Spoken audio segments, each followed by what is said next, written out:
Hey guys, welcome back to my channel আমার মায়ের হেসেল। তো আমার মায়ের হেসেলে আমি আজকে নিয়ে চলে এসেছি কয়েত মাখা। তো এই শীতে আমি জানি অনেকের বাড়িতে হয়তো কয়েত মাখা হচ্ছে, তো আমিও ভাবলাম আমিও ট্রাই করি। তো শুরু করে দিলাম কয়েত মাখা করতে।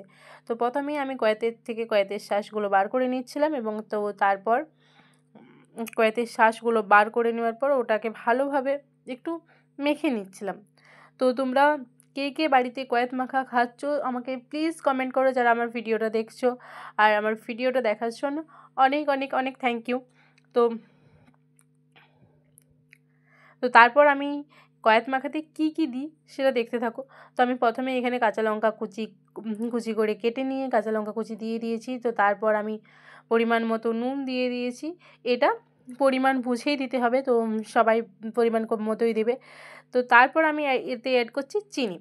চিনিটা যে যার মর্জি মতো দিতে পারো, কেউ একটু টকভাবেই খেতে ইচ্ছে পছন্দ করে, কেউ একটু মিষ্টি পছন্দ করে, তো যেটা তার মর্জি। তো তারপর আমি এটাতে অ্যাড করলাম ধনেপাতা। ধনেপাতা দেওয়ার পর এই কয়েত মাখার যে টেস্টটা সেটা আরও দ্বিগুণ হয়ে যায়। একবার ট্রাই করে দেখো। তো তারপর এটাকে আমি ভালোভাবে মেখে নিচ্ছিলাম। তো ভালোভাবে মেখে নেওয়ার পর আমি এখানে একবার ট্রাই করে দেখি, হ্যাঁ, যে এটা কেমন খেতে হলো। তারপর এখানে দেখতেই পাচ্ছ আমার মুখ দেখে যে কতটা সুন্দর হয়েছে। তারপর আমি আমার দিদিকে দিলাম। আমার দিদি বলছে জাস্ট অসাম হয়েছে, খুব সুন্দর। তো থ্যাংক